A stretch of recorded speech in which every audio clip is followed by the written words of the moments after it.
यो दुनियामा कोही माइका लाल जन्म्या छैन। K P Oli is the K P Oli, फुटबलको पेले जस्तै हो।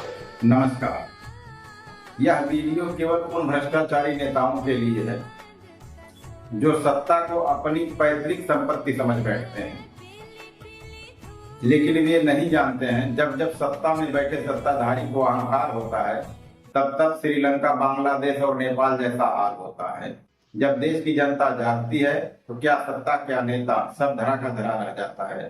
भागने के लिए जमीन कम पड़ जाती है। यह राजनेता गरीब जनता के पैसे से इनका हर सेकंड आलीशान बीतता है। इनके घर, कपड़े, गाड़ी, आना जाना, रहना, खाना पीना, यानी सोकर उठने से लेकर और फिर सो जाने तक ऐसो आराम में ही बीतता है। ऐसा क्या करते हैं यह देश के लिए, कौन सा बलिदान देते हैं कि उनके बच्चे विदेश में पढ़ते हैं और गरीब जनता के बच्चे एक ढंग के विद्यालय में भी नहीं ढंग से पढ़ पाते हैं।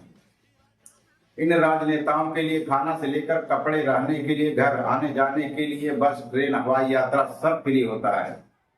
इनकी सैलरी यानी वेतन से 1 रुपए भी खर्च नहीं होता है।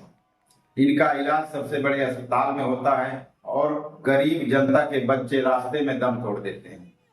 यही भ्रष्टाचार नेपाल में हो रहा था, जिसको नेपाल की जनता सोशल मीडिया के माध्यम से आए दिन वायरल करती रहती थी। इसी भ्रष्टाचार को छुपाने के लिए नेपाल के सत्ताधारी नेताओं ने सोशल मीडिया के कम से कम 10 से 15 प्लेटफॉर्म बंद कर दिए। जनता में आक्रोश आया। नेपाल के प्रधानमंत्री ओली शर्मा को और उनके सहयोगी मंत्रियों को अपने अपने पद से इस्तीफा देकर नेपाल की धरती छोड़नी पड़ गई। लेकिन वहां की जनता ने एक गलत कदम उठाया। उन्होंने सरकारी प्रॉपर्टी को भी जलाकर खाक कर दिया, जो उनके अपने टैक्स के पैसे से बनाया गया। इस बीच एक वीडियो आया जिसमें एक नेपाली नागरिक कुछ लोगों को यह कहते हुए देखा गया। धीरे से 2-3 लोगों के कान में जा करके कहा, भाई यह अपने पैसे से बनाई गई प्रॉपर्टी है, इसे नुकसान मत पहुंचाओ। उसे कुछ लोगों के नाराजगी का सामना भी करना पड़ा, जो इस बात को नहीं समझ पाए। सत्ता में बैठे सत्ताधारी भ्रष्टाचार करते हुए भूल जाते हैं कि जिस ओर जवानी चलती है उस ओर जमाना चलता है। भारत के सुप्रसिद्ध हिंदी के राष्ट्र कवि कहे जाने वाले रामधारी सिंह दिनकर ने अपने एक कविता जनतंत्र का जन्म में लिखा है, जिसकी कुछ पंक्तियां मैं पढ़ रहा हूँ। सदियों की ठंडी बुझी राख बुआ उठी, मिट्टी सोने का ताज पान हिलाती है। 2 राह समय के रथ का घर घर नाद सुनो, सिंहासन खाली करो की जनता आती है। जनता, हाँ, मिट्टी की अबोध मूर्तें वही, जाड़े पाले की कसक सदा सहने वाली। जब अंग अंग में लगे सांप हो चूस रहे, तब भी ना कभी मुंह खोल दर्द कहने वाली। जनता, हाँ, लंबी बड़ी ईद की वही जनता, सचमुच ही बड़ी वेदना सहती है। सो ठीक, मगर आखिर इस पर जनमत क्या है प्रश्न गूढ़, जनता इस पर क्या कहती है। मानो जनता ही फूल जिसे एहसास नहीं, जब चाहो तभी उतार सजा दो दोनों में। अथवा कोई दुध मुही जिसे बहलाने के जंतर मंतर सीमित हूं 4 खिलौनों में।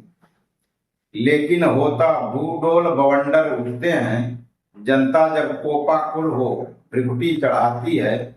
2 राह समय के रथ का घर घर नाद सुनो, सिंहासन खाली करो की जनता आती है। हुंकारों से महलों की नींव उखड़ जाती, सांसों के बल से ताक हवा होता है। जनता की रोके राह समय में साफ रहा, वह जिधर चाहती उधर ही होता। अब 2 शताब्दियों सहस्त्राब्द का अंधकार बीता, गवाक्ष अंबर के दहके जाते हैं।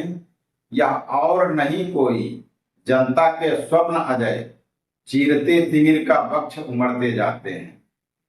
जब से विराट जनतंत्र जगत का आ पहुंचा, 33 कोटि हित सिंहासन तय करो। अभिषेक आज राजा का नहीं प्रजा का है, 33 कोटि जनता के सिर पर मुकुट धरो। आरती लिए तू किसे ढूंढता है मूर्ख, मंदिरों राज प्रसादों में, तहखानों में देवता, कहीं सड़कों पर गिट्टी तोड़ रहे देवता मिलेंगे खेतों में खलिहानों में।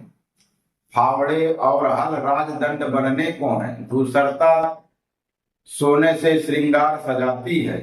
2 राह समय के रथ का घर घर नाद सुनो, 2 राह दो राह समय के रथ का घर घर नाद सुनो, सिंहासन खाली करो कि जनता आती है। नमस्कार, मैं हूं धर्मेंद्र निषाद, आज के दर्पण के लिए।